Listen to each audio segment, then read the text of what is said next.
Well, hello, Rotem. You are the first guest for techproduct.nl.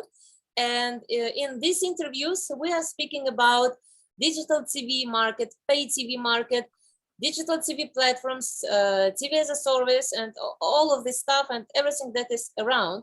So with you, I would like to speak about trends, about the future, about different continents on our planet and what is going on there in terms of pay TV. So maybe you can give a little bit of introduction. So our guest is Rotem Cohen from Israel, and I am based in the Netherlands now, but we're making interviews with all the world. So Rotem, could you please tell a little bit about yourself? First of all, I'm honored to be the first interview of your website, and I'm sure there will be many more after me. And but it is an exciting moment to be part of history in your website, and I'm very honored and flattered. Thank you very much for inviting me. Thank you. You introduced me, Rotem Cohen from Israel, but basically most of my time I spend abroad, not particularly in Israel. I'm part of, I'm the founder basically of Nextgen Media. Nextgen Media, it's we can call it an integrator, we can call it an equipment supplier, but we are a solution provider, and we are basically providing the tools to broadcasters all around the world, but especially in Africa, to establish their goals and to establish their technical goals, if I may be very precise on that one. So everything except the content, we are there to produce and supporting either the content people or the management people in preparation of the budget and the trends, and mainly the tools that will bring them to maximum efficiency in their TV station. And if we speak about the differences between, let's say, Europe, maybe United States, Latin America, and Africa, in terms of managed services and pay TV, what are the main differences? Wow, I don't think there's much difference. I think the pay TV, I remember when it started, people buried it and said that it won't work, people won't pay for content. Yeah. And I remember when they started to charge money for football games, matches, and basketball, and even the NBA, and people said, "I won't pay for it." And then the next thing you see that your first friend, the second friend, and the third friend, okay, at first they join, okay, I'll pay, and you come and watch in my house, and then they got a spouse or something, and then that arrangement didn't work really well, and suddenly you see everybody having pay TV in their homes. And the next stage of it was Netflix came to our world and completely rocked it. And I was one of the first to use it, even when it was not officially released in Israel. I've used it with VPN through the UK. And it was absolutely amazing. I remember I never had, since the days of Blockbuster, you don't even need to leave the house. And so all that changed completely the industry for good, and I don't see any bad aspect of it. It also changed our technical aspects of traditional TV station today, usually. Under a lot of restrictions, and something that still need to be resolved all the way, they use the right management and the rights management of the content. They have a VOD corner, and in that VOD corner, usually you can find some pay TV. In my continent, the NPFL, the Nigerian Football League, for the last, I think, 2 or 3 years, they've been using an NPFL TV application, and people paid actually couple of dollars to watch the Nigerian Football League. People did think it's funny that can Africa afford to pay for content? And the answer was yes. Wow. But what percent? of the population. You need to understand that most African nations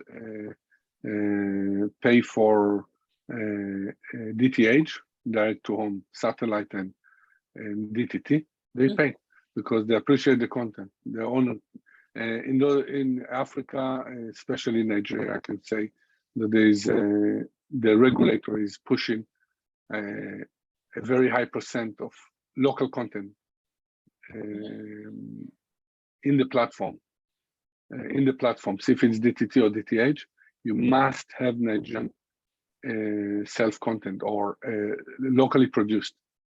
So, and it's given a lot of pride, and people do watch it. You know, they like watching in the Nollywood industry. It's a whole conversation on its own. But if it is football, the Premier League, and if it is local football, people pay for it more and more.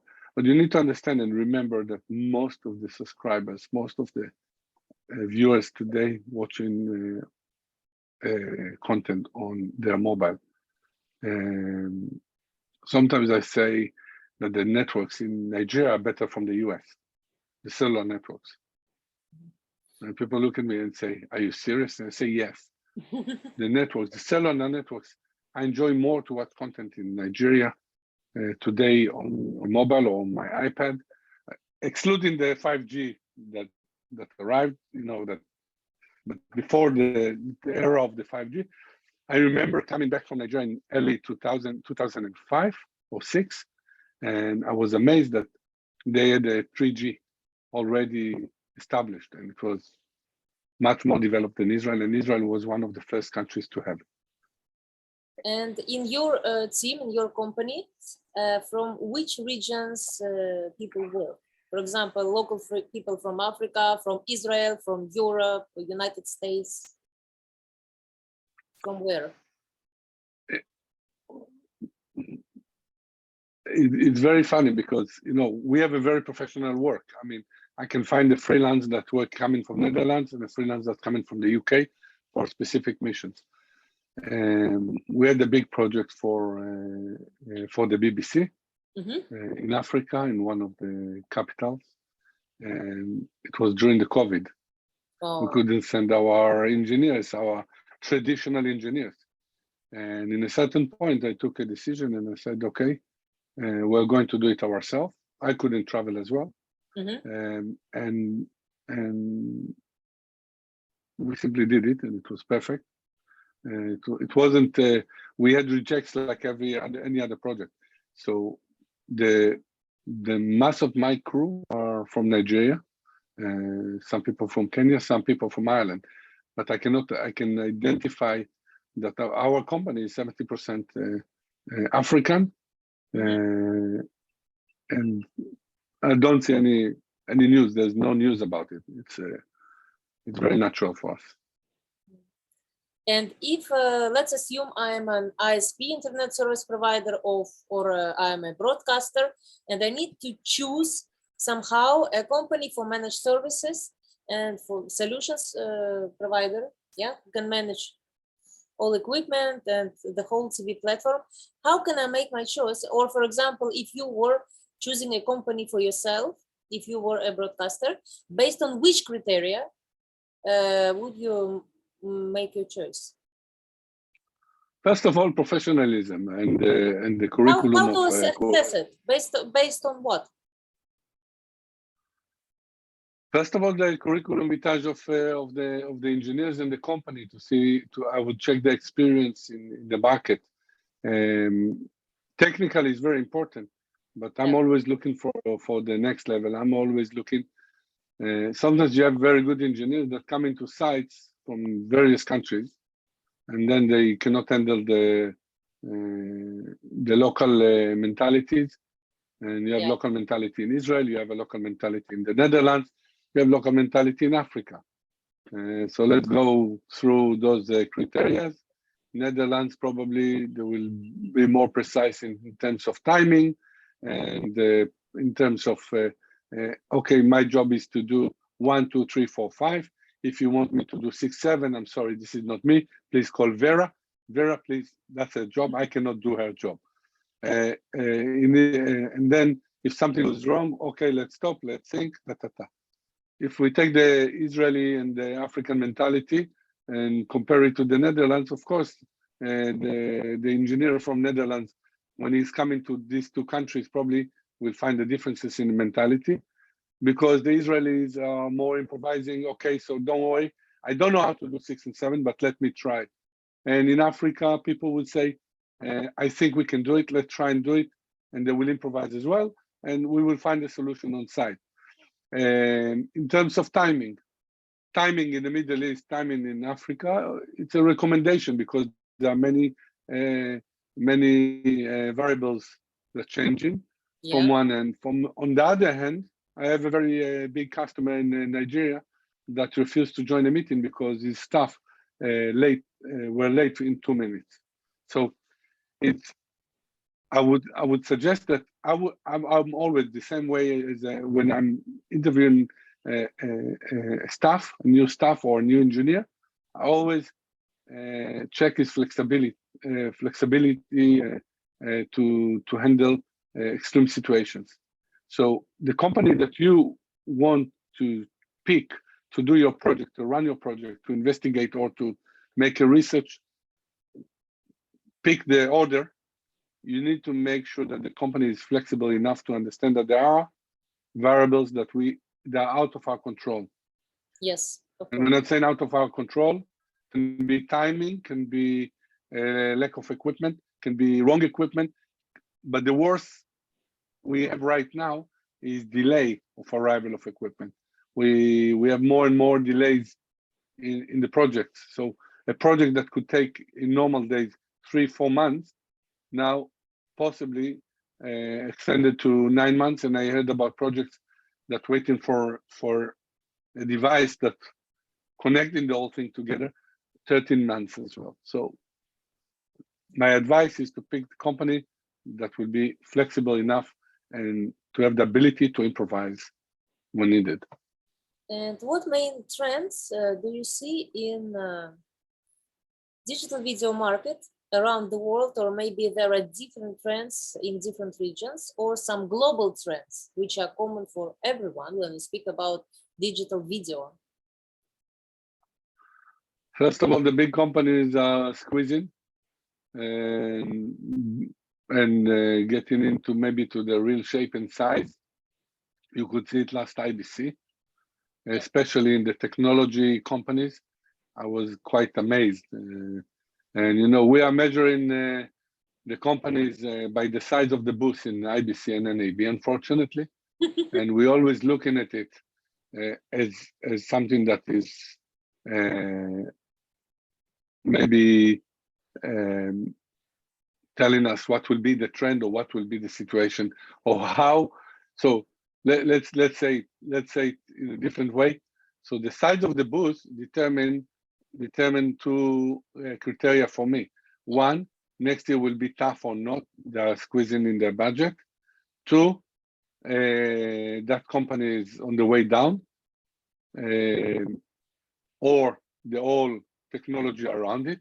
So when I see a company X reducing the size of the booth, and you see less and less people in the booth dramatically, the first thing I go to its main competitor, and I will check what's going on there.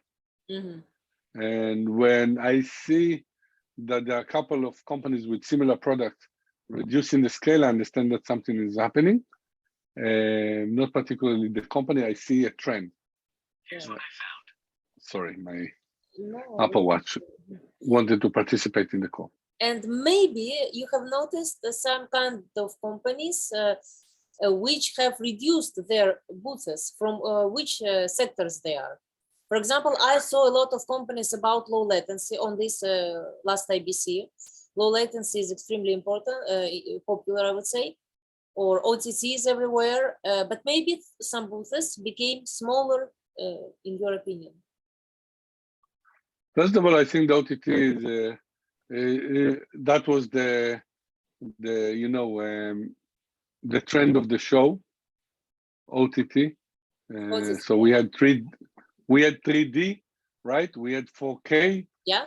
Sorry, we had 4K. We had 3D. You remember with the glasses, the 3D peaked, I think, 2 or 3 years in a row as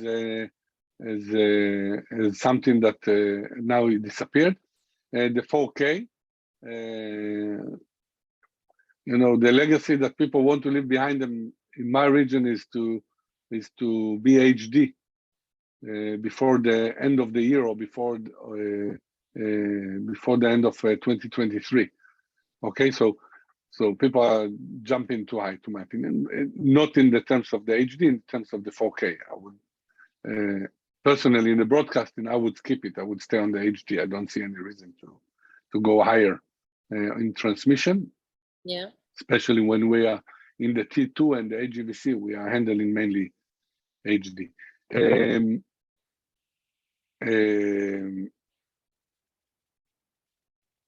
You want to rephrase the question? Well, I asked which booths became smaller without naming the exact. Yes, sorry. Yeah, but just sorry for that. Yeah. I saw that a lot of I think companies that I'm trying not to pick a name. Companies that combine hardware and software surviving more. I think the changes in the market. I can give few examples that are okay. We used to say, I used to work for a few companies in the past, and the clients always complain that we have people who know me and watching this clip, they know which company I'm talking about, that we have a very good technology, but we have a terrible interface. And terrible interface is first of all, is what you see on the screen, but terrible interface could become also a nuisance when it is between the support and the customer, yeah. or the way the support, which is the face of the company after the salesman, but the most important, more important sometimes than the salesman, because the client will decide according to the supportive level is getting, if he'll buy it again, upgrade, and so on. And they used to say that the technology is amazing, but the interface is terrible. Poor user experience. The user experience. And they always gave me an example, and I worked with English engineers in a very big company, and they used to tell me, listen, this company, the other company, your competitor, they have far less features than what you offer. Mm-hmm. The system is far less in the performance, but when they come, they put the box in, switch it on, it's working. What I'm trying to say is that the combination of, and there's a couple of companies we are representing, that they put on their flag that when you get in the item, the device, you connect it, no matter how complicated the software, there is a minimum configuration for the system. It means that it's coming pre-configured for you. Because when you get in a new gadget, when you get in a new car, or you get in a new mobile phone, all you want is to take the mobile phone to migrate, if it is from Android, even from Android today. I want to migrate from Android to iPhone or whatsoever. Mm-hmm. I want to play, I want to feel, and especially today when the generation that we have on the operation side are young, enthusiastic people that grew up into fast-moving gadgets or fast-moving results, even in the way they chat and talk, and everything is very quick. Sometimes I'm chatting with clients that, you know, that typing far faster than me on WhatsApp, and I tell them, can we have a call? No, why should we have a call when we are texting each other? So people need to remember, and people need to digest what I'm just saying, because what that English customer said was in 2002. that was the trend in 2002 as well. People want to have a system when they plug and play, Absolutely, and it's working. yeah. So Yeah. I see a lot of companies that don't know how to handle that situation. Mm-hmm. And I can give you an example that there is the other side of it. There is a very, very good company not far away from you that they produce affordable broadcasting equipment on the prosumer level and above, and they are not following the software combination of hardware and software like other companies, like what we call workflow, and you see they're left behind. So very big companies from dominant in the market for many years could not handle. And I think those companies that cannot handle the companies that never put the client suggestions or trends in the front of their business development. And Rotem, if you were choosing again a company for managed services for your own digital TV platform, let's assume, about what risks would you think, because usually when companies present themselves, they say, oh, we are the best, buy from us. But you are deep inside this market and you know also about the risks that are possible, something that can go wrong about such companies. So why wouldn't you trust such a company? About what risks would you think if you were choosing for yourself a managed service company for a digital TV platform? What can go wrong? First of all, I always believe that the integration company and the companies who manage projects, they always want to sell more and they want to attract the customers to spend more money. Mm-hmm. And this is how it works in the capitalism in the market, in capitalistic market. On one side, on the other hand, you have customers that they didn't think through all the way about their project and didn't identify all the way their project. So I would suggest always to separate and to take a system consultant, which is an independent and individual. I prefer individual and independent, and I always recommend to my customer to sit down and to write your project Bible. When you have a project Bible and you are analyzing the solution all the way, and you checked all the way through that consultant, and you give him the responsibility, he's giving you like an insurance bond for your project.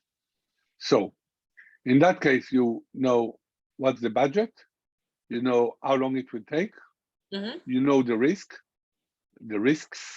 you know the solution, but far more, I see more and more customers that don't even have a business plan. Yeah. They are going and spending millions, but the business plan is poor. So this is the first stage. Take a consultant. Take a consultant with a proven experience doing that. And in that consultancy, it's not just a one person. So you need a commercial, you need marketing consultant, you need a technical consultant, and you need also a finance figure behind all this thing to make sure that the whole thing will match together. So that's the first thing. And yes, visibility study and all that, it's of course part of it. This is from the client side. So this is before you pick an integrator. Now, when you have all that in place, you spend quite a lot of money to that. By the way, it's not that. We did quite a lot of those books for customers, and they didn't pick us, by the way, at the end of the road as an integrator. They picked others because there was a conflict. You cannot do a consultancy and then, on the other hand, to implement the consultancy. So never pick the consultant firm to perform the job for you. So if you take an integrator A to do your Bible, take integrator B to integrate your project. I'm shooting myself in the leg, right? But that's that's right for the customer. I understand. The company you are about to pick need to. I'm a great believer in young companies because we are a young company, but we have experience of. Young is how many years? How old? Nextgen is almost 4 years old. Sorry, yeah, almost 4 years old. Okay. But we have quite a nice mileage. But the experience of my experience is over 20 years in the market, and I'm in the market since 1998, and in Africa since 2000. But the company is young. But we work for most of my staff works for a very big, very large company in the market those days. And unfortunately, they're bankrupt. So I would love to stay there. But the company you need to pick need to have a proven experience and the right, how should I say, the right plan and backup with technical guarantees to make sure that they're doing the right thing. But more important, they need to understand the terrain they're coming to. There's no, every terrain is unique. Every country, every project is unique. So they must pick a company that speaks the language, to understand the trend, have a local support. Very important, local support. Local support, I'm not talking about, okay, we will, no, a local support, somebody that is already there. Because people don't like to invest in it, but the most important is to have a local office and local support. But more important is that the international manufacturers or the international participants in the project, transmitters, encoders, headend suppliers, cameras, manufacturers, up to the last group, they all need to acknowledge the local partner that he has support in that region, in that country, that they're supporting him. That he has to ask for letter of authorization to sell or to resell in that country 1, 2, 3, 4. And it's okay to take it from a local partner, but make sure that the local partner acknowledge that Vera has the right experience and knowledge and facilities to support you as a customer. Well, dear Rotem, thank you so much. It was incredibly interesting, and I hope that in the future, our interviews, we will discuss future trends, dive into deep tech and so on. But this was the first interview, but not the last one. So see you next time, Rotem. I wish you all the best and thank you so much. Good luck. Good luck. Bye-bye. Bye-bye.